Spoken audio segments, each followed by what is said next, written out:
예, 오늘 말씀은 요한복음 6장 39절 말씀 한 절인데 같이 한번 크게 읽겠습니다. 시작. 나를 보내신 이의 뜻은 내게 주신 자 중에 하나도 잃어버리지 아니하고 마지막 날에 다시 살리라 이것입니다.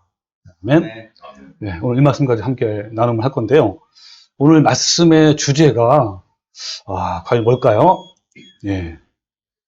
오늘 소주제 말씀이 이것이 아니면 죽음을 달라 라는 제목인데 깊은 의미가 있는 거예요. 그래서 여러분 오늘 말씀을 다 들으신 다음에 이 말씀이 어떤 뜻이다 라고 이렇게 아시는 분은 참 통찰력이 대단한 분이신데 어쨌든 이 말씀 주제를 가지고 한번 함께 말씀을 나누어 보겠습니다.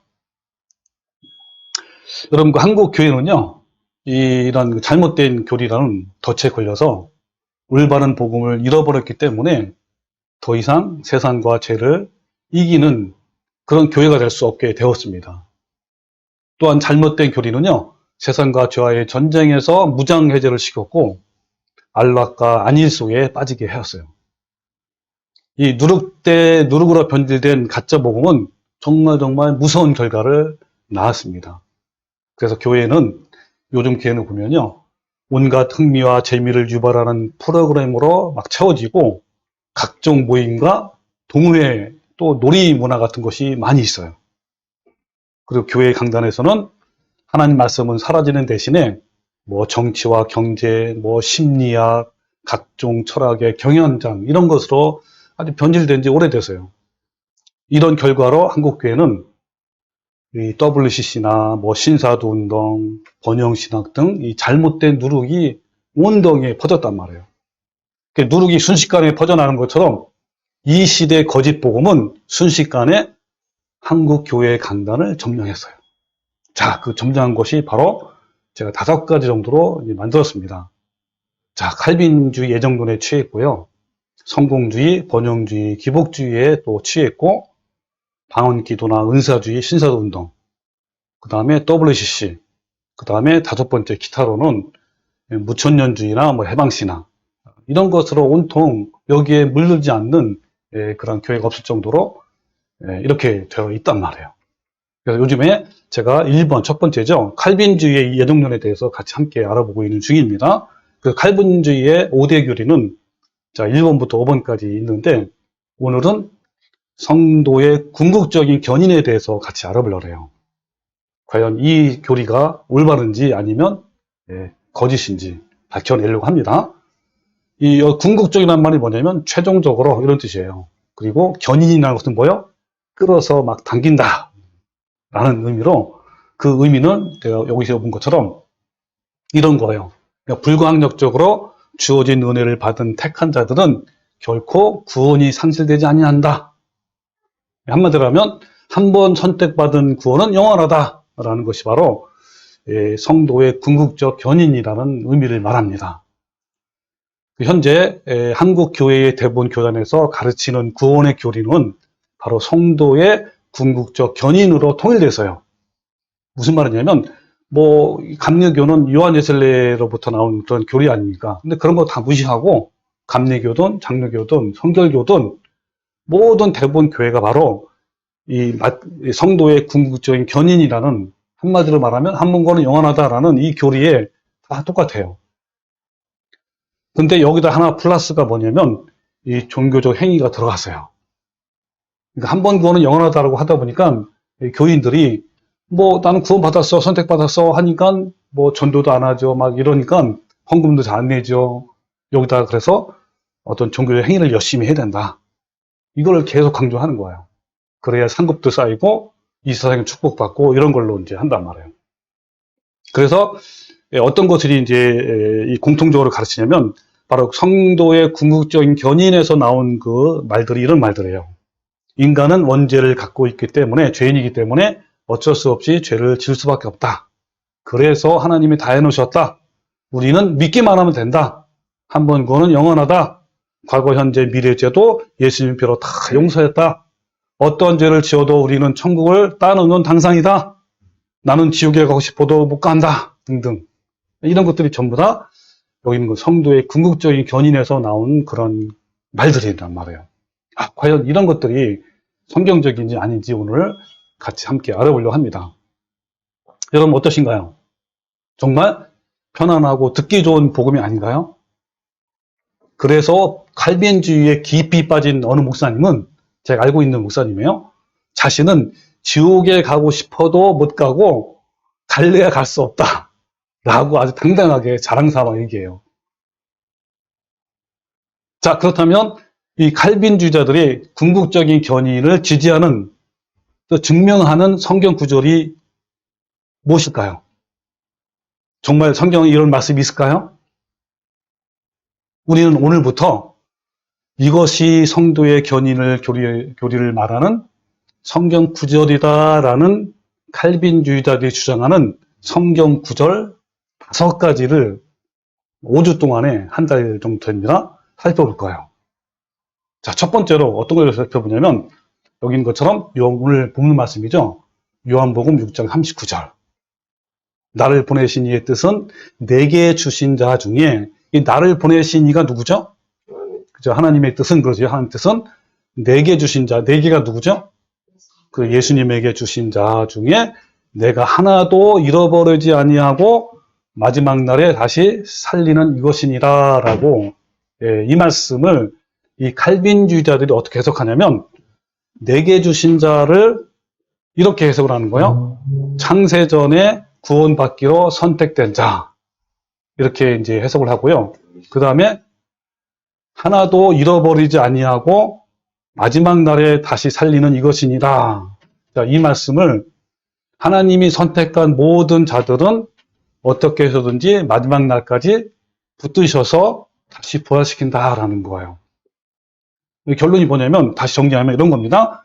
하나님의 뜻은 창세전에 구원이 예정된, 선택된 자들은 절대로 버리지 아니하시고 구원을 받을 것이다 라고 이렇게 주장을 한다 이 말이에요. 무슨 말인지 이해 가셨어요? 그러니까 우리가 지난주에 로마서 9장을 살펴보면서 문맥을 떠난 문장은 존재할 수 없고, 또 문맥을 떠난 문장의 해석은 구원에 대해서 오해를 만드는 그 치명적인 결과를 가져온다는 것을 확인했죠. 그러니까 문맥을 무시한 문장 해석은요, 오해를 넘어서 참극에 이뤄요. 즉 잘못된 해석은 잘못된 구원의 길을 가게 만들어서 결국은 영원한 멸망을 받게 한단 말이에요. 본문 말씀 요한복음 39절 오늘 말씀이죠. 이 성도의 궁극적인 견인 교리를 지지하는 대표적인 구절로 인용된단 말이에요. 그러니까 한 번 영생을 받은 자는 영원히 멸망하지 않는다 뿐만 아니라 그 영생을 빼앗을 자가 없다라고 하는 거예요. 정말 그냥 문장 그대로 보면 그렇게 해석을 할 수 있는 여지가 있어요. 아무 조건도 없이 한 번 구원을 받으면 절대 취소가 되지 않는다라고 이해할 수 있단 말이에요. 자, 그러면요. 자, 이 부분이 진짜 진실인지 가짜인지를 알아야 될 거 아닙니까? 그래서 칼빈주의가 거짓 교리임을 증명하는 기본적인 성경 해석 방법을 제가 하나 알려드릴게요. 자, 이 칼빈주의는 이런 거잖아요. 창세전에 선택되었기 때문에 선택받은 자는 무조건적으로 끝까지 견인한다. 구원한다라는 것이잖아요. 그러니까 이 칼빈주의 교리가 성경의 지지를 받으려면 조건이 없어야 하고 무조건적이어야 돼요. 그렇죠? 그러니까 창세전에 선택받은 자들에게는 만일 뭐뭐 하면이라는 조건이 없어야 된단 말이에요. 그런데 만일 뭐뭐 하면이라는 조건이 나오면 칼빈주의가 거짓임을 증명되는 거 맞죠? 따라서 성도의 견인의 교리를 지지하는 성경 구절이 과연 조건적인지 아니면 무조건적인지를 분별하면 된다 이 말이에요. 자, 그러면 오늘 본문 말씀이죠. 이 본문 말씀 질문 드릴게요. 이 말씀은 과연 조건이 있을까요? 없을까요? 있다면 어떤 조건이 있을까요? 오늘 이 부분을 여러분이 찾아야 돼요. 자, 어떤 조건이 있을까요? 자, 성경 해석의 기본 방침을 제가 말씀드릴게요. 성경 전체의 내용과 대치되는 구절이 나오면 어떻게 하라고 그랬죠? 한 구절만 보는 것이 아니라 문맥을 보란 말이에요. 첫 번째는 앞뒤 문장을 한번 연결해 보는 거예요. 아, 맞나 안 맞나? 자, 그럼 연결을 한번 해볼게요.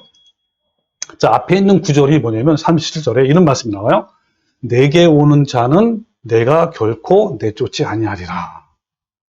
이 말씀 무슨 말일까요? 자, 내쫓다는 말은 헬라어로 에크발로. 이 에크라는 말이 뭐냐면 밖으로라는 뜻이에요. 에크라는 말이 굉장히 많이 나오는데 밖으로 향하는, 그 다음에 발로는 내던지다는 말이에요. 그럼 요거를 직역하면 뭐죠? 나를 향하여 오는 자는 내가 밖으로 내던지지 않을 것이다 라는 강력한 부정을 말하는 거예요. 자, 근데 이 에크발로를 사용된 구조를 제가 몇 군데를 한번 찾아왔습니다.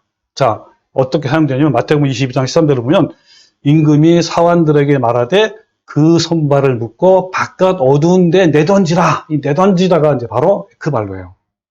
거기서 슬피 울며 이를 갈게 되리라 그랬죠. 또 마태복음 25장 3절에 이 무익한 종을 바깥 어두운 데로 내쫓아라. 내쫓다.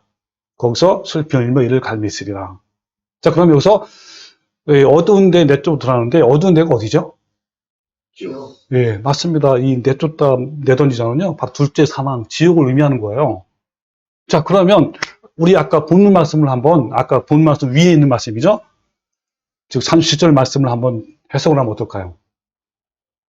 자, 직역하면 나를 향하여 오는 자는 내가 밖으로 내던지지 아니할 것이다 그랬잖아요. 이걸 해석을 하면 제가 앞에다 만약을 붙였어요. 만약 나를 향하여 오는 자는 결코 지옥에 보내지 않겠다라는 거예요.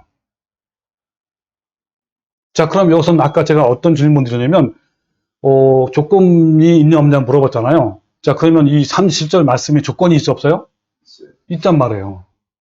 그 나를 향하여 오는 자는 결코 내가 보내지 않겠다. 조건문이에요. 그러니까 조건이 어떤 거죠? 나를 향하여 오는 자, 그 자만 내가 지옥에 보내지 않겠다라는 거란 말이에요. 자, 그러면 여기 가장 중요한 거예요. 나를 향하여 오는 자, 어떤 자를 말할까요? 네, 이 부분이 핵심 포인트인데 간단하게 한번 정리하면 이런 거죠. 주님께 향하여 나간다라는 것은 뭘 말하냐면 구원의 열망을 가지고 나가는 것이고, 그리고 주력과 떨림으로 구원을 이루기 위해서 나가는 것을 말해요. 따라서 나를 향하여 나오는 자는 어떤 사람이죠? 구원의 열망을 가지고 나오는 자, 또 두렵고 떨림으로 구원을 이루기 위해서 나오는 자, 이런 자는 결코 지옥에 보내지 않겠다라는 말씀이 바로 오늘 아까 위에 있는 말씀이에요. 37절 말씀, 앞절에 있는 말씀이에요. 그 구절이 있는 다음에 바로 39절이 이어지는 거예요. 자, 볼까요? 아버지께서 내게 주시는 자는 다 내게로 올 것이요 하면서 내게 오는 자는 내가 결코 쫓아내지 아니하리라 그랬잖아요. 아까 여기서 내게 오는 자가 뭐라 그랬죠?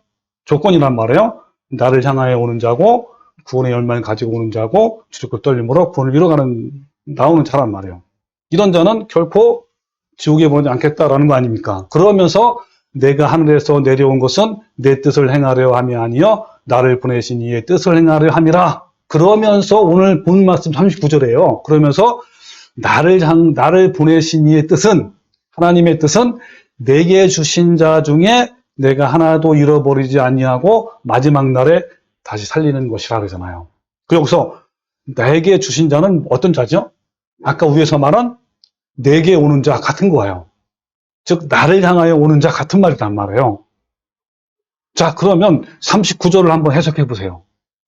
해석할 수 있겠죠? 이 정도만 했으면 어떻게 할까요? 자, 이렇게 할 수 있겠죠? 나를 보내신 이의 뜻은, 자, 이것은 누구의 뜻입니까? 하나님의 뜻은 이렇게 하면 되겠죠? 자, 그래서 해석하면 만약 나를 향하여 오는 자, 즉 두렵고 떨림으로 구원을 이루기 위해서 나오는 자는 결단코 구원을 받을 것인데 이것이 바로 누구의 뜻이라는 거예요? 하나님의 뜻이다라고 하는 거예요. 자, 여러분 조건이 있어 없어요? 있어요. 조건이 있다면, 자, 질문하면 조건이 분명히 있죠? 자, 그럼 두 번째 질문이에요. 그러면 이 구절을 통해서 창세전에 선택받은 자는 무조건 구원을 받는다는 이 칼빈주의 교리는 거짓인가요? 진실인가요? 거짓이라는 말, 이 구절 가지고 한다는군요. 자, 요한복음 39절의 칼빈주의 해석은 정말 참으로 심각한 해석의 오해였단 말이에요. 인간의 구원에 대한 책임, 조건은 삭제하고 하나님께서 베푸시는 붙드심과 은혜만을 강조한 거예요. 무조건 은혜만. 자, 왜 이렇게 성경을 왜곡할까요? 예, 그것은 바로 여기 나온 것처럼 그냥 보고 싶은 것만 보기 때문에 그래요.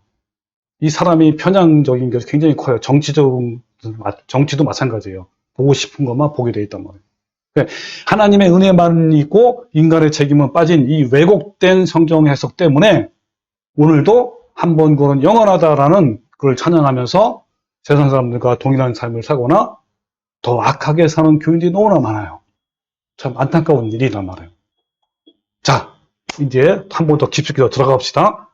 해석의 기본 원칙이 또 뭐냐면 그 장 전체, 6장 전체를 한번 읽어보는 거예요. 그러면 아까 제가 말씀드렸던 내게 오는 자, 내게 주신 자가 아까는 제가 두리둥실하게 얘기했잖아요. 구체적으로 누군지를 알 수가 있어요. 어떤 자가 내게 오는 자고 내게 주신 자인지를 정말 리얼하게 알 수 있단 말이에요. 그거를 오늘 여러분이 알아야 돼요. 그러면 요한복음 6장 개요를 제가 말씀드리면요. 요한복음에는 세 가지 사건이 나와요. 1절부터 15절은 벳세다 들판에서 오병이어의 기적이 나와요. 이 부분 자세히는 말씀 안 드릴게요. 시간이 없으니까. 너무너무 큰 기적이죠. 예, 떡 5개와 물고기 2마리로 장정만 5,000명을 먹이고 12바가지나 남은 정말 얼마만 그런 기적이란 말이에요. 그 다음에 16절부터 21절은 한밤중에 제자들이 갈릴리 바다에서 풍랑을 만나요. 그리고 예수님이 바다를 걸으시는 기적, 여러분 많이 들어보셨죠? 그 기적이 나옵니다.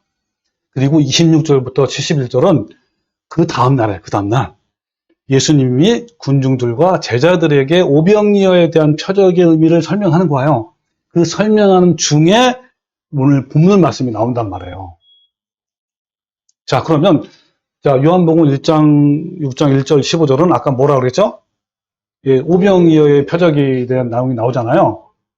아까 얘기한 것처럼 벳세다 들판에서 굶주린 남자 장정만 5,000명이니까 적어도 15,000명 이상이란 말이에요. 애들도 있고 막 그러니까. 왜? 어마어마한 기적이 일어난 거예요. 근데 요한은 이 사건을 표적이라고 불렀어요. 표적. 그래서 요한복음 6장 13절을 보면 이에 거둔이 보리떡 5개로 먹고 남은 조각이 12바구니나 탔더라 하면서 그 사람들이 예수께 행하신 이 표적을 보고 말하되 그랬어요. 여러분 우리나라는 표적이나 뭐 이적이나 기적 이런 걸 구분이 안 돼 있어요. 잘 몰라. 어떤 것이 표적이고 이적인지를. 근데 영어로 보면 알 수 있는데 여러분 기적과 기사, 표적 차이가 있어요. 분명히. 영어로는 뭐죠? 기적은 미라클. 말 그대로 기적이죠. 기적. 그 다음에 기사는 wonder.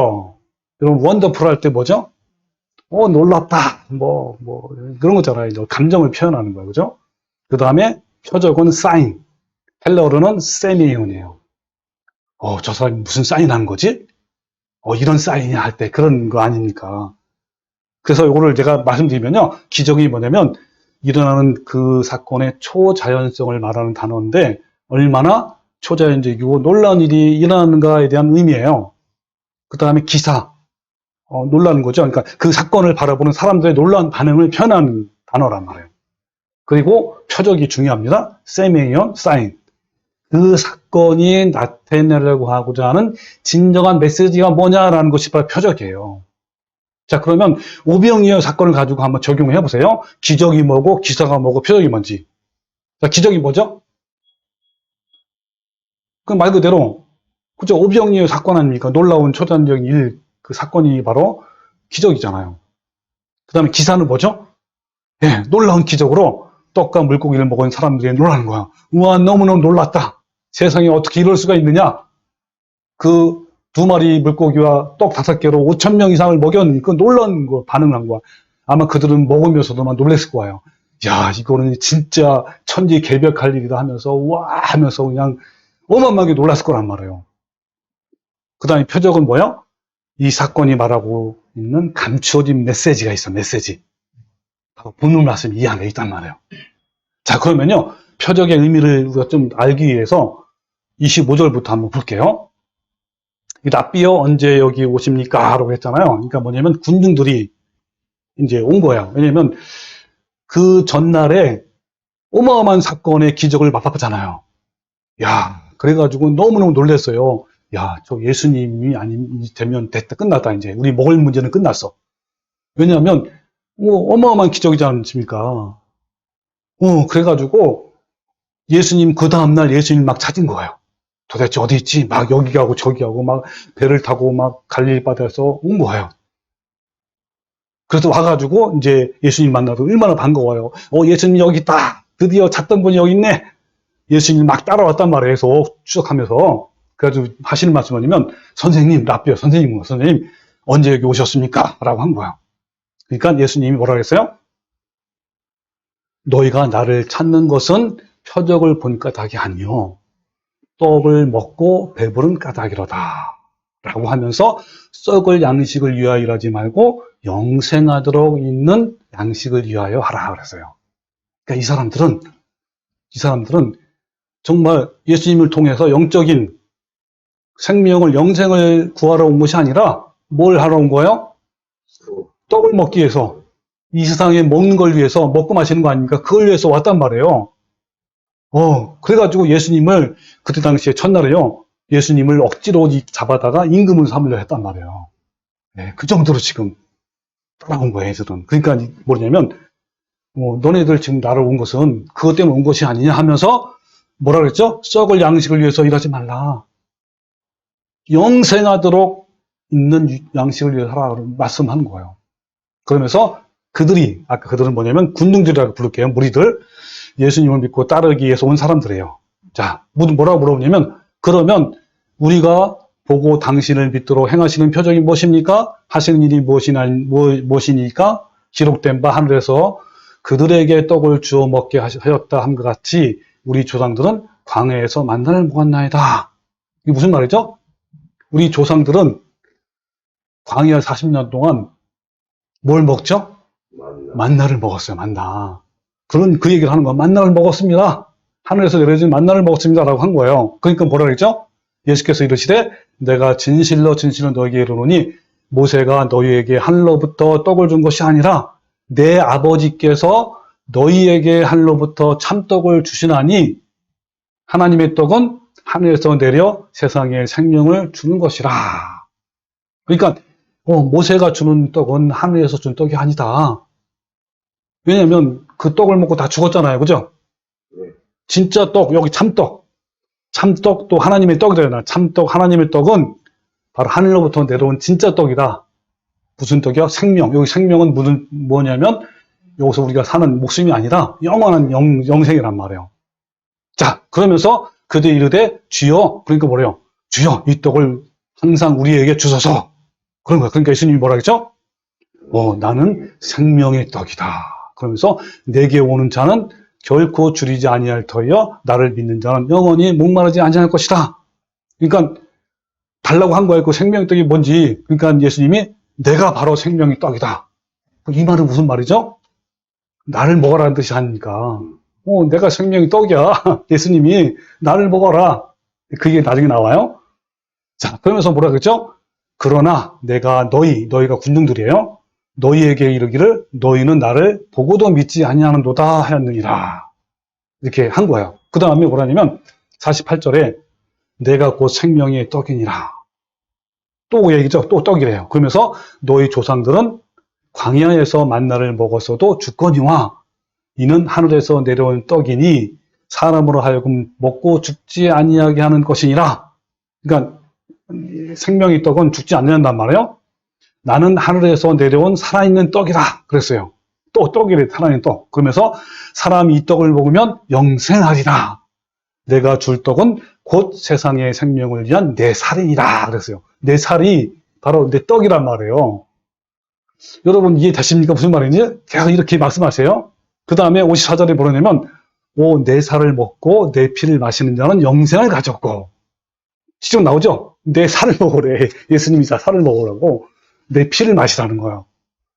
그런 자만이 영생을 가졌고 마지막 날에 내가 그를 다시 살리리니 내 살은 참된 양식이요 내 피는 참된 음료로다.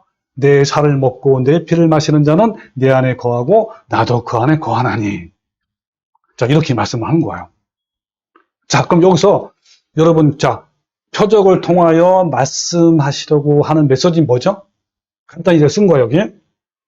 예수님은 진정한 하늘의 만나이고 생명의 떡이다. 내 살을 먹고 내 피를 마시는 자는 영생을 얻는다라는 뜻이야, 지금. 이게 표적의 메시지란 말이에요, 메시지. 자, 제가 여러분 무슨 뜻인지 모르죠? 해석을 내가 해드릴게요. 자세하게. 자, 무슨 말이냐면 이런 거예요. 자, 모세가 준 그 떡 만나는 하늘에서 내려준 떡이 아니다. 하나님이 하늘에서 내려준 떡이라면 생명을 주어야 하는 것인데 그 만나를 먹은 이스라엘 백성들은 다 죽었단 말이에요. 그렇게 했더니 뭐랬어요? 군중들이 생명을 주는 떡을 항상 나에게 달라 그랬단 말이에요. 그러니까 예수님이 뭐라고 했습니까? 그때 예수님은 떡의 실체가 예수님 자신하고 바뀌었단 말이에요. 바로 광야에서 내려주신 만나는 장차 오실 예수님을 상징하는 것이었어. 예수님 자신이 영원한 생명을 주는 생명의 떡이라는 거예요. 그러니까 하늘의 참떡이신 예수님은 이 세상에 자신의 몸을 주시려고 오셨잖아요. 그래서 인자의 살을 먹는 자는 영원히 산다라고 말씀한 거래요. 그리고 그 살과 피는 바로 예수님의 말씀이라고 한 거예요. 또 그 다음에 말씀 나와요. 근데 결국 뭐야? 나는 생명이 떡이야. 내 살과 피를 마셔라. 그 말은 무슨 말이죠? 말씀을 먹으라는 뜻이 아닙니까? 그러니까 매일 만나를 먹듯이, 떡을 먹듯이, 빵을 먹듯이 예수의 말씀을 매일 먹고 사는 자가 죽지 않는다는 거예요. 그러니까 썩을 양식을 위해서 일하지 말고 영생을 하도록 있는 양식을 위해서 하라 그랬잖아요. 그 말은 무슨 말이죠? 예, 빵을 위해서. 이 빵이 뭐죠? 먹고 마시는 거 아닙니까? 다른 말로 하면 재물도 되는 거고, 재산 이런 거 아닙니까? 이런 거를 위해서 일하지 말고 영생하도록 하는 양식이 뭐예요? 그렇죠. 영의 양식이고 말씀이고 하나님의 일, 하나님 나라 아닙니까? 이걸 위해서 하라는 거예요. 이것은 곧 예수님이 주시는 하나님 말씀이 영생을 주는 생명의 떡이라는 거예요. 자, 이해되셨어요? 즉, 뭐냐면 말씀을 먹는다는 건 뭐예요? 말씀을 읽고 묵상하고 삶 속에서 그 말씀대로 순종하는 것을 말하는 거예요. 그러니까 예수님이 주는 생명의 말씀을 먹게 되면 결코 굶주리지 않고 영원히 목마르지 않는다라고 한 거예요. 이것을 상징적으로 보여준 것이 바로 뭐예요? 오병이어의 표적이란 말이에요. 진정한 말씀이에요, 이게. 그래서 36절에 뭐라냐면 그러나 내가 너에게 이르기를 너희는 나를 보고도 믿지 아니한다 그랬어요. 이 너희가 누구죠? 네, 군중전 아닙니까? 이걸 해석하면 이런 거야. 그러나 세속적이고 물질적인 당시의 이스라엘 백성들은 그저 배불리 먹는 것과 또 기적을 행하신다는 그런 분을 만났다는 것에 거기에만 관심이 있는 거예요. 그들의 관심은 영생이 아니라 먹고 마시는 육적인 것이었단 말이에요. 그래서 예수님은 그들을 피해서 도망갔어요. 자, 그 15절 말씀이에요. 보세요. 그러므로 예수께서 그들이 와서 자기를 억지로 붙들어 임금으로 삼으신 줄 알고 다시 혼자 산으로 떠나갔단 말이에요. 도망쳤단 말이에요. 왜 이들이 예수님을 임금으로 삼으려고 했죠? 왕으로 삼으려고 했죠? 그렇죠. 자, 보면요. 당시 이스라엘 상황을 제가 말씀드릴게요. 당시 이스라엘 상황은 로마 식민지였대요. 그리고 강제 세금 수탈로 가난과 질병이 만연했어요. 그러니까 그들의 유일한 소망이 뭐냐면 만왕의 왕이시며 전 세계를 통치하시는 메시아가 오신 것을 너무너무 고대했단 말이에요. 여러분 성경에 두 가지 메시아 상이 있어요. 메시아를 우리 헬라어로 말하는 그리스도 그리고 예수님 이런 거예요. 한 가지는 세상 사람들에게 고난을 받고 비참하게 죽임을 당하는 메시아 상이 있어요. 이 초림 때 그랬단 말이에요. 이사야 53장의 말씀이고 또 하나는 만왕의 왕이시며 심판주이시고 세계를 통치하시는 메시아상이 있어요. 이건 나중에 재림 때 이루어진단 말이에요. 근데 이스라엘은 어땠습니까? 당시에 로마 식민지에 상황이었기 때문에 뭐를 기다린 거예요? 어떤 예수님을? 어떤 메시아를 기다리신 거예요? 육적인 것을 해결해 그렇죠. 예, 만왕으로 오셔서 온 세계를 통치하는 메시아를 꿈꿔봤단 말이에요. 그래가지고 육적인 걸 다 해결해주고, 예, 그리고 식민지로부터 해방되고, 이런 메시아를 원했단 말이에요. 그런데 이때 예수님이 나타나셔가지고, 오병이어의 기적을 베푸니까, 이 백성들이요, 너무너무 놀란 거야. 야, 저분 진짜 메시아다. 우리가 기다리는 그리스도다. 메시아다 한 거예요. 그래서 임금으로 억지로 상포자 한 거란 말이에요. 그러니까 이스라엘 백성들은요, 고난 받으시고 죽으시는 메시아를 원한 것이 아니었기 때문에 자기 백성들을 구원하시게 오신 예수님을 어떻게 했어요? 대적하고 십자가에 처형이 넘긴 거란 말이에요. 예수님을 따르는 군중들은 영혼의 구원, 영생을 얻는 것보다 당장 필요한 빵과 마시는 것과 입을 것을 더 원했어요. 세상의 축복과 성공과 출세 등 육신적인 걸 더 원했단 말이에요. 이렇게 되자 너무너무 문제가 생긴 거야. 제자들에게까지 이런 누룩이 번지기 시작한 거예요. 여러분요, 이 죄에 대한 누룩은요, 얼마나 빨리 번진지 아세요? 제가 나중에 이 부분을 좀 더, 제가 한번 풀어서 한번 설명하고 싶어요. 순식간에 퍼져요. 그러다 제자들조차도 군중들의 세속적인 반응에 휩쓸려가는 것을 너무 위험한 순간이 온 거예요. 제자들의 영혼이 급속히 세속으로 오염돼가는 것을 보신 예수님은요, 제자들을 급히 밤에 배에다 태우고 풍랑이 올 바다로 고의적으로 밀어 넣으셨어요. 그것도 언제요? 저물고 한밤중에. 웬만하면 저물 때는 배를 안 타거든요. 밀어 넣으셨단 말이에요. 그래서 요한복음 6장 10절에 저물매 제자들이 바다에 내려가서 배를 타고 바다를 건너 가버나움으로 가는데 이미 어두웠고 예수는 아직 그들에게 오지 아니하셨더니 뭐라 그랬죠? 큰 바람이 불어 파도가 일더라. 그래가지고 얼마나 여기 뭐 요한복음은 안 났지만 마태복음 다른 복음서 보면요, 풍랑을 만나가지고 죽겠다고 막 그랬어요. 그때 예수님이 바다 위로 걸어가시는 장면이 나와요. 자, 근데 여러분 이런 고난은요, 영혼의 세속적인 때를 벗기는 최고의 선택이에요. 여러분 우리도 마찬가지예요. 우리가 세속에 빠져 들어가면요, 즉 빵을 더 중요시하면 하나님은 고난과 시련을 주셔가지고요, 주님께로 향하도록 하셔요. 우리 잘 아는 욥기서 23장 10절이죠. 그가 나를 불러 연단하신 후에는 내가 순금같이 되어 나오리라. 예, 본인의 간증을 했단 말이에요. 욥은 정말 의인인데도 불구하고요, 하나님이 고난 주셨어요. 근데 더 정금됐어. 여러분 그 금강에서 금을 캐잖아요. 근데 그 금이 순금이에요? 아니면 오물이 들어가 있어요? 오물이 다 섞어 있단 말이에요. 그거를 불로 막 연단하면요, 순금이 나온단 말이에요. 근데 어떤 고난을 줬냐면 하나님이 욥한테 자식이 모두 죽었어요. 그리고 재산이 다 빼앗겨 망했단 말이에요. 또 자신은 질병에 걸렸어요. 죽을 병에. 그리고 아내가 막 저주했고. 네, 그랬단 말이에요. 그런데 이런 모든 고난에서 순금까지 했단 말이에요. 자, 그리고 이제 풍랑 이후에 요한복음 35절부터는 다음 날에 예수님께 찾아온 군중들과 제자들에게 오병이어에 대한 표적에 대한 말씀이 하신 거예요. 여기에 이제 아까 본문의 구절도 나옵니다. 자, 다시 한번 봅시다. 제가 로마서 6장 사건의 순서를 제 그림으로 제가 따왔어요. 네, 자, 뭐냐면 첫 번째 어떤 사건이라고요? 네, 오병이어 기적이 나왔어요.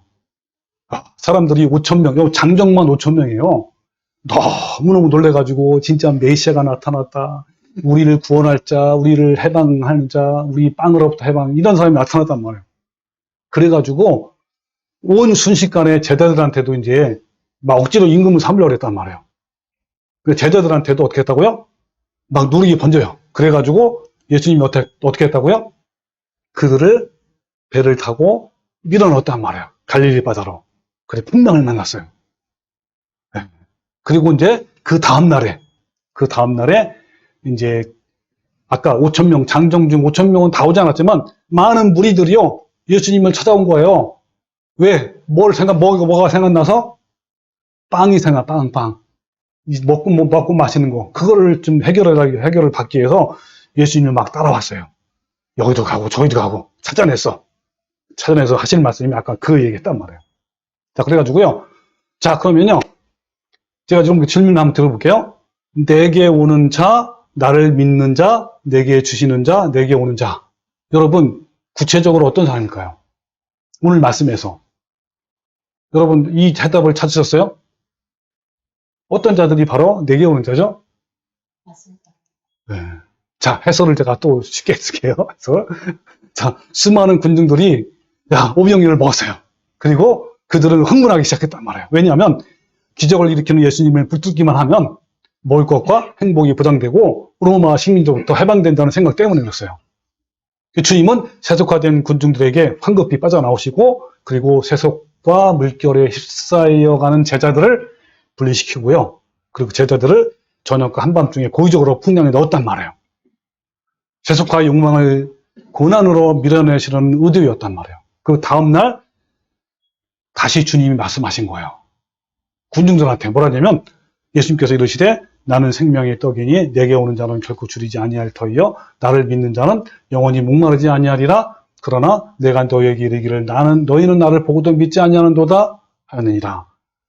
그러면서 잘 보세요. 아까 우리 해석한 거예요. 아버지께서 내게 주시는 자는 다 내게로 올 것이요 내게 오는 자는 내가 결코 쫓아내지 아니하리라 그랬죠. 이게 무슨 말이었죠? 지옥에 보내지 않겠다 그랬단 말이에요. 그 다음에 내가 하늘에서 내려온 것은 내 뜻을 행하는 함이 아니요 나를 보내신 이의 뜻을 행하는 함이니. 그러면서 39절 오늘 보는 말씀이에요. 나를 보내신 이의 뜻은 내게 주신 자 중에 내가 하나도 잃어버리지 아니하고 마지막 날에 다시 살리는 것이니라. 내 아버지 뜻은 아들을 보고 믿는 자마다 영생을 얻는 것이니 마지막 날에 내가 다시 살린다 그랬단 말이에요. 자, 여기서 제가 보라색으로 쓴 글씨. 여러분, 내게 오는 자, 나를 믿는 자, 나에게 주시는 자, 내게 오는 자 누굽니까? 오늘 말씀에서 구체적으로 누구죠? 자, 여기 41절에 보면 자기가 하늘에서 내려온 떡이라 하심으로 아까 유대인들은 군중들이란 말이에요. 예수님에 대해서 수군거려 이르되 이는 요셉의 아들이 아니냐? 그 부모를 우리가 아는데 자기가 지금 어찌하여 하늘에서 내려왔느냐? 이렇게 했단 말이에요. 또 63절에 뭐라 했냐면 자꾸 예수님이 뭐래요? 살리는 것은 영이니 한번 다 같이 읽을까? 시작. 살리는 것은 영이니 육은 무익하니라. 내가 너에게 이른 말은 영이요 생명이라 그랬죠. 자, 예수님을 먹으라 했잖아요. 그 예수님 뭐라는 말씀이 뭐예요? 성경 말씀이 바로 영이고 생명이란 말이에요. 그걸 먹으라는 거예요. 그러니까 육은 무익하다. 자꾸 이걸 강조하는 거예요. 왜 그렇죠? 왜 육은 무익하다 그렇게 얘기하는 거죠? 이 군중들이 지금 뭘 따라왔어요? 뭘 해결하기 위해서? 그죠? 먹는 거, 먹고, 여기 마시는 거, 육적인 일에서 막 달려왔단 말이에요. 그러니까 자꾸 예수님이 뭐라 그러냐면, 육은 아무것도 아니다. 무익한 거야. 영이, 그죠? 이 말씀을 먹어라, 말씀을. 이렇게 하시는 말씀이란 말이에요. 그러니까 66절에 어땠어요? 그때로부터 그의 제자 중에, 아까 군중 중에 그런 뜻이에요. 많은 사람이 떠나가고 다시 그와 함께 다니지 않느라. 그러니까 자꾸 이렇게 육은 무익하고 진짜 영이 중요하다, 영생이 중요하다고 하니까 사람이 떠나간 거예요. 그때 예수님이 뭐냐면 유명한 말이에요. 오늘 핵심 주제라는 말을 잘 보세요. 12 제자에게 이르시되 너희도 가려느냐 물어봤어요. 그때 시몬 베드로가 정말 아주 핵심적인 말을 했어요. 뭐라 했죠? 다 같이 시작. 주여 영생의 말씀이 주께 있사오니 우리가 누구에게로 가오리까? 영생의 말씀이 누가 있단 말이에요? 네, 주님께 있단 말이에요. 네, 이 말씀을 위대한 고백을 한 거예요. 여러분, 이런 고백을 우리가 해야 된다는 말이에요. 자, 질문 1. 자, 그럼 질문을 해볼게요. 자, 이 말씀에서 내게 오는 자, 나를 믿는 자, 내게 주신 자는 반드시 영생을 얻을 것이라 했는데 구체적으로 어떤 사람이들이죠? 또 반대로, 잘 보세요. 반대로 어떤 자가 예수님을 따르고 믿는다고 하지만 이게 무슨 말이에요? 교회는 열심히 나가요.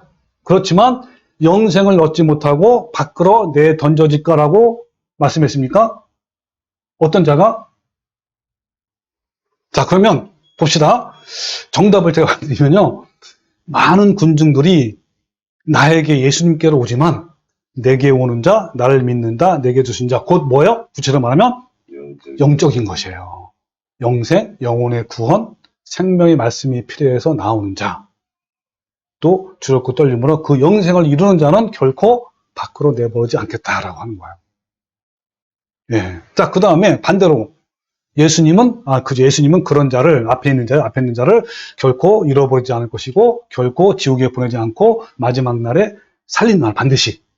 그것이 바로 예수님을 이 땅에 보내신 아버지의 뜻이란 말이에요. 근데 반대로, 세속적인 것이 필요해서 내게로 나오는 자, 나를 믿는 자, 반드시 지옥에 보낸단 말이에요. 세종이 뭐죠, 여기서? 빵 때문에. 먹고 마시는 것. 세상의 성공과 출세와 물질의 축복 때문에 그것을 위해서 나오는 자는 어떻다는 거예요? 지옥에 보낸단 말, 이 말이에요. 네, 여러분 잘 보세요. 자, 제가 질문 한번 더 드릴게요. 세속적인 것이 필요해서 내게로 나오는 자, 나를 믿는 자, 즉 교회 열심히 나오자. 그런 사람이 많을까요, 적을까요? 엄청 많아요. 진짜 많습니다. 네. 그렇다면 여러분은 어떠신지 제가 질문도 예쁜 거예요. 여러분 과연 여기에 해당되는지 안 되는지 이것이 너무 중요한 거란 말이에요. 그러니까 요한복음 3장 6장 39절은요. 무조건적인 견인과 구원이 아니라 조건적인 구원이란 말이에요.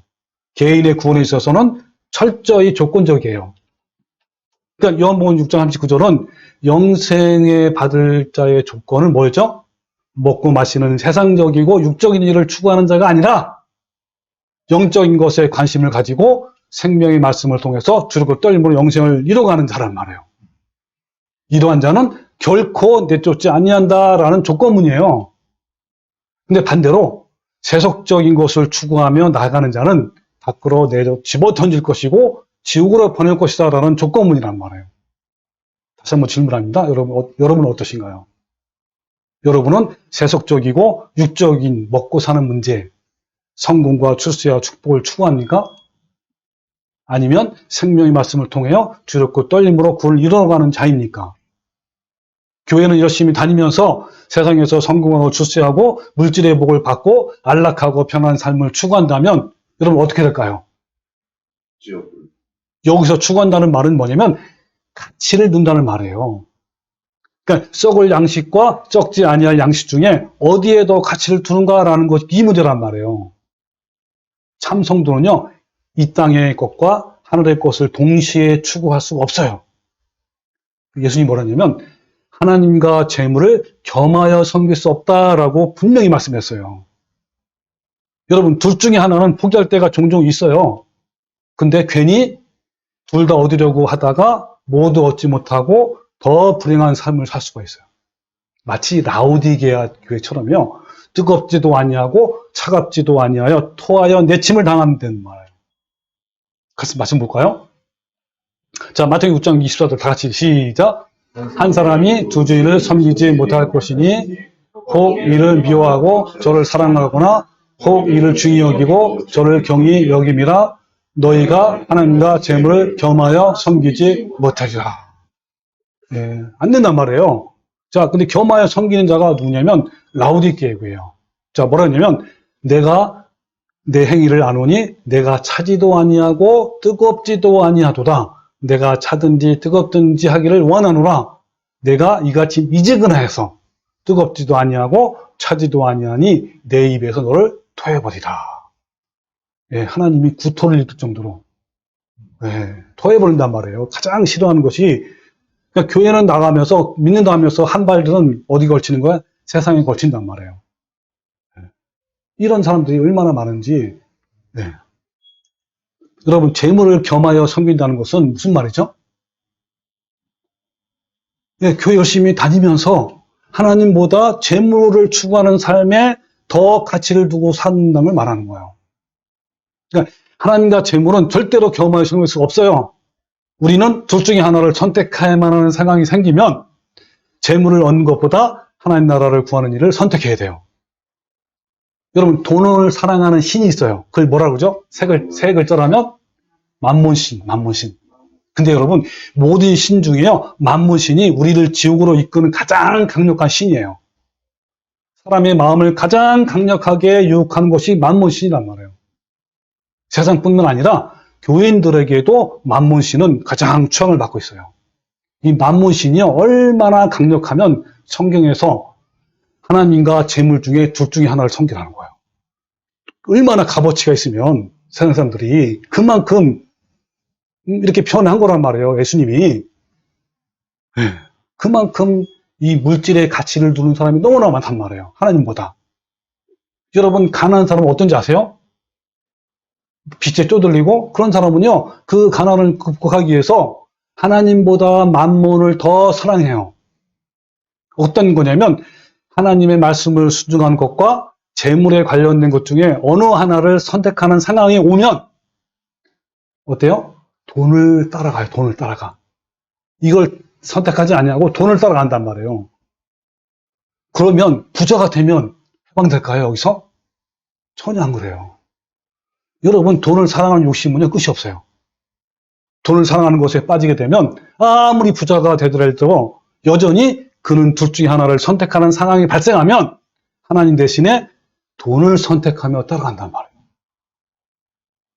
이 만몬에 끌려다니는 사람은요 결코 하나님 나라가 주어지지 않는 거예요.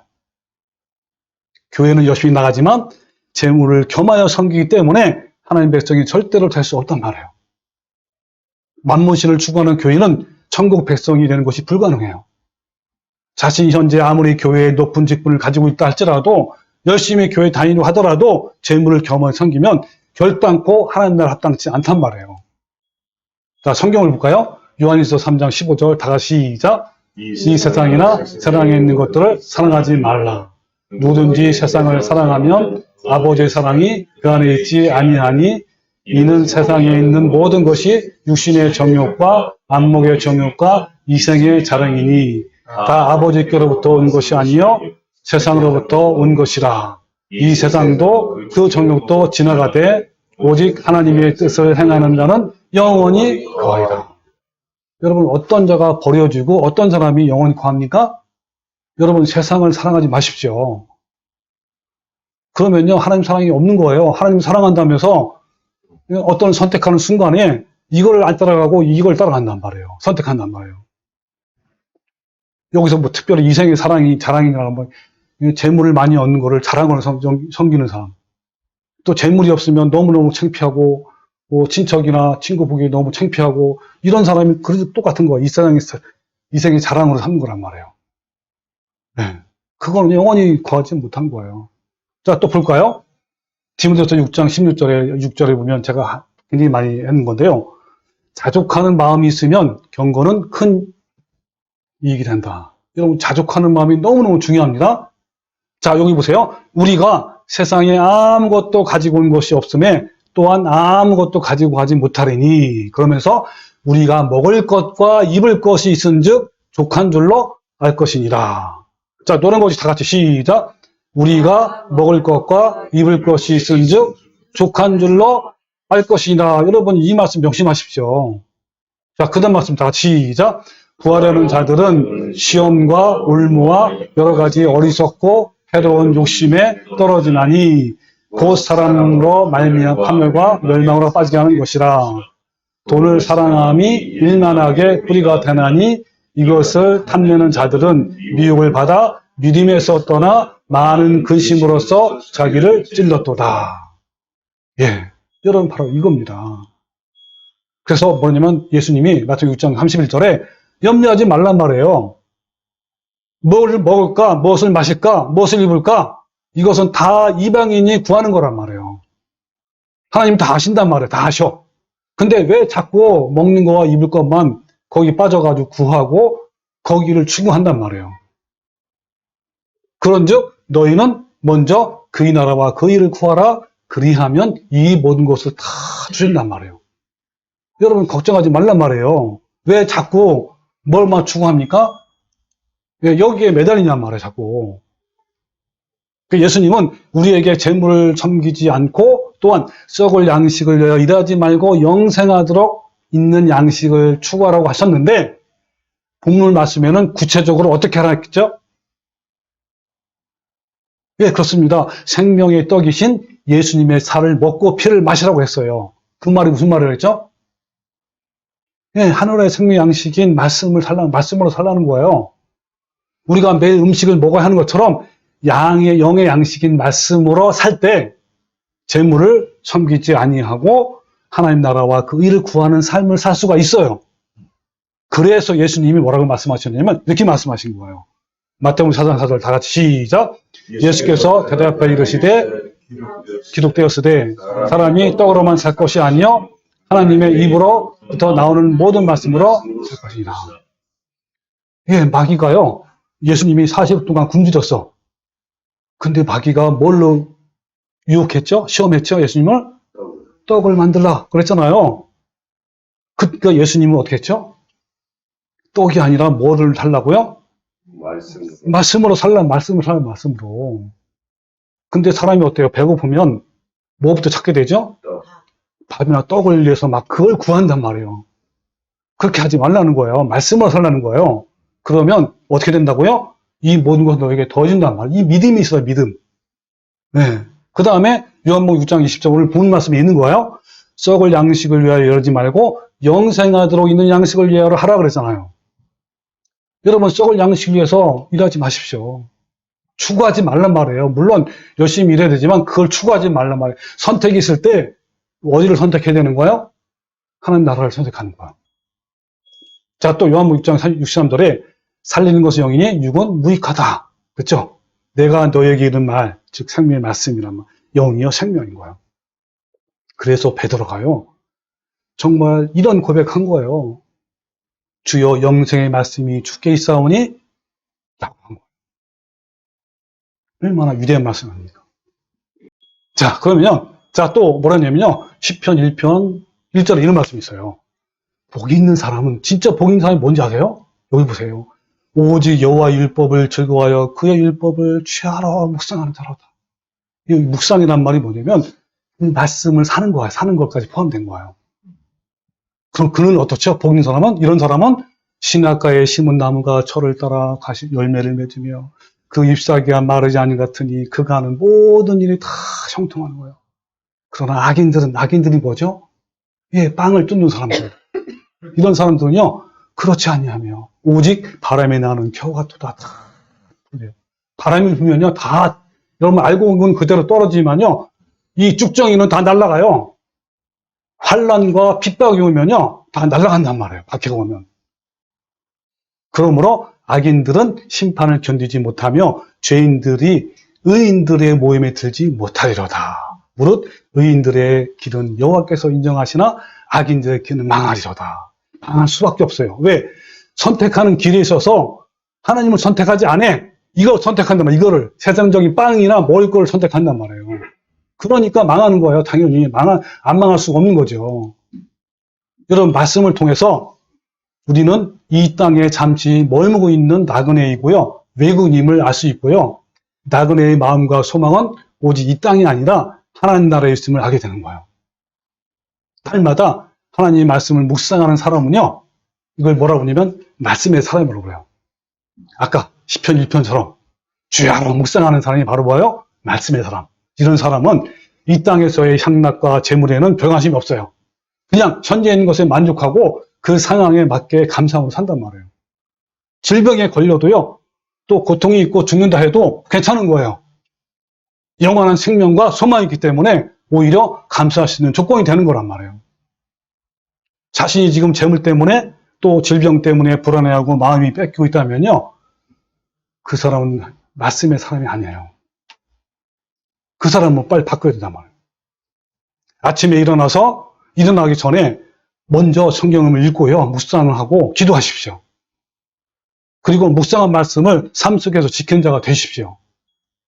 이렇게 오늘처럼 공적으로 예배 드리는 예배를 다른 어떤 일보다 가치 있게 여기십시오. 우리는 이렇게 말씀으로 살아가는 자들을 성도라고 불러요. 성도. 성도는 먹고 사는 문제보다 하나님 나라를 먼저 생각하고 선택하고 구하는 자들이에요. 성도는요. 많은 것을 얻어서 풍요로운 삶을 사는 것보다 또한 안전하고 안락하고 편안한 삶을 누리는 것보다 더 중요하게 생각한 것은 하나님 나라와 그 의를 구하는 거란 말이에요. 그렇다고요. 성도는 안전하고 편안하고 안락한 삶을 경시하거나 멸시하는 염세주의가 아니고 비관주의도 아닌 거예요. 하나님 나라가 내 속에서 이루어지고 그것이 내 주변에 흘러가서 그들에게도 하나님 나라가 이루어진 것을 더 중요하고 우선순위로 두고 있단 말이에요. 그래서 하나님 나라가 이루어지는데 방해된다면 안전하고 안락한 삶을 거부하고 포기하는 거예요. 성도는 하나님 나라를 위해서 때로는 돈과 물질을 손해보기도 하는 거란 말이에요.